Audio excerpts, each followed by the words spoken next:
कहते हैं ना कि कभी कभी ज़िंदगी में कुछ चीज़ें हमारे हाथ में नहीं होती। हम चाहकर भी कुछ नहीं कर पाते और एक ही पल में सब कुछ ख़त्म हो जाता है। हम बस बेबस निगाहों से उस टूटती हुई दुनिया को देखते रह जाते हैं। यह कहानी है रीवा की। रीवा 24 साल की एक सुंदर, समझदार और होनहार लड़की।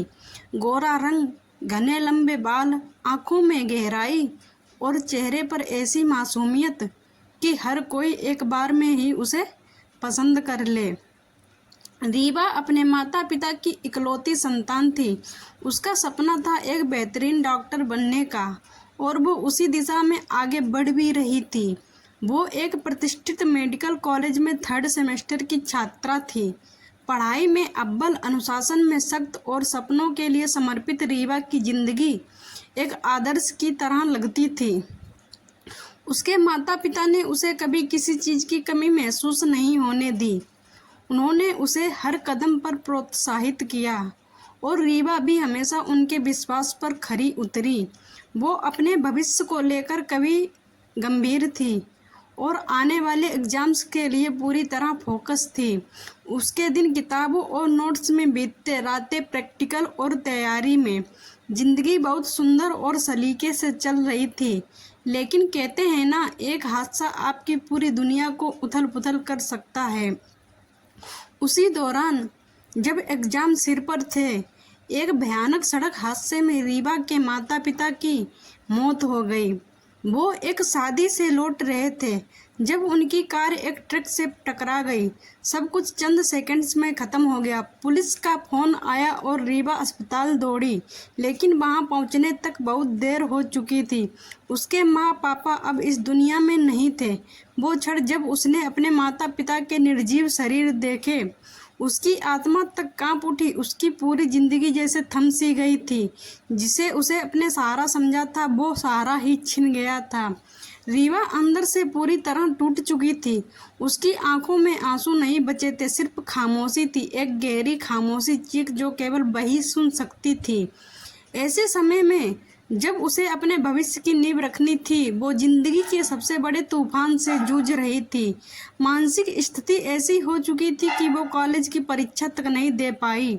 वो बस एक कमरे में बंद हो गई, अकेली, मायूस और बेबस।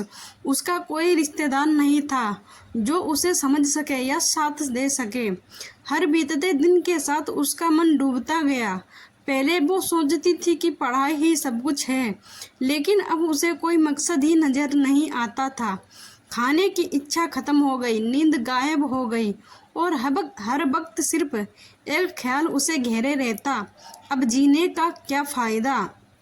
उसने धीरे धीरे बाहर निकलना बंद कर दिया। उसकी किताबें धूल खाने लगीं और दर्पण में उसका चेहरा पहचानना मुश्किल हो गया। एक दिन जब कमरे की दीवारें उसे खाने को दौड़ने लगीं, तो वो बाहर निकल गई।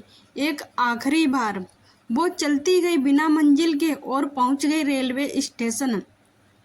स्टेशन पर बैठी रीवा उस भीड़ में भी अकेली थी। हर चेहरा उसे अजनबी लग रहा था और हर आवाज़ बेसुरी। वो बस एक कोने में बैठ गई, गहरे विचारों में डूबी हुई। उसे कुछ याद नहीं रहा, न कॉलेज, न सपने, न किताबें, बस मम्मी पापा की मुस्कान रह गई आंखों में। ट्रेनें आती रहीं, जाती रहीं। एक समय ऐसा आया जब उसने खुद को पटरी की तरफ बढ़ते पाया। बस कुछ कदम और सब खत्म हो जाता, लेकिन किस्मत को कुछ और ही मंजूर था। उसी वक्त एक फौजी अनिरुद्ध स्टेशन पर पहुंचा। वो कुछ दिनों की छुट्टी पर घर लौट रहा था। उसकी नज़र रीवा पर पड़ी, जो किसी अनहोनी की तरफ बढ़ रही थी। उसे समझते देर न लगी कि यह लड़की किसी गहरी पीड़ा में है। उसने तुरंत दौड़कर रीवा को रोक लिया।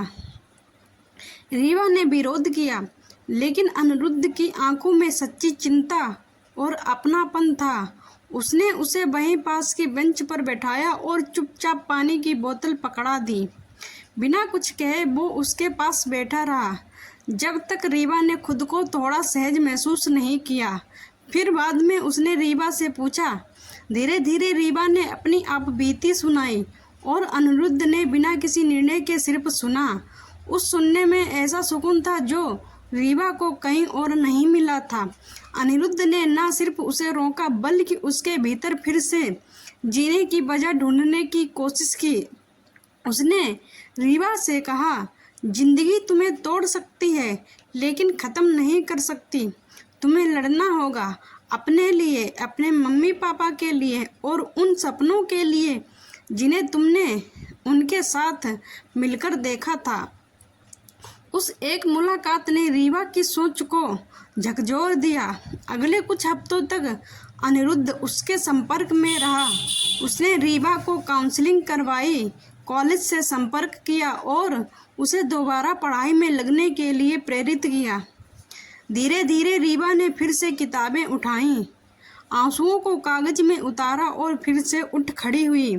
वहीं दूसरी ओर अनिरुद्ध की जिंदगी भी अधूरी थी। उसकी पत्नी 2 साल पहले सीमा पर आतंकियों से मुठभेड़ के दौरान मारी गई थी। उसे एक हादसे ने अनिरुद्ध को बाहर से मजबूत पर अंदर से बेहद अकेला बना दिया था। वो अपने दर्द को देश सेवा में छुपा चुका था, पर वो खालीपन अब भी उसकी आंखों में झलकता था। रीवा की कहानी ने उसे उसकी अपनी टूटन से जोड़ दिया। शायद इसी वजह से वह रीवा के साथ उस तरह जुड़ पाया जैसे कोई टूटी आत्मा दूसरी टूटी आत्मा को समझती है। धीरे धीरे रीवा और अनिरुद्ध की बातचीत बढ़ी।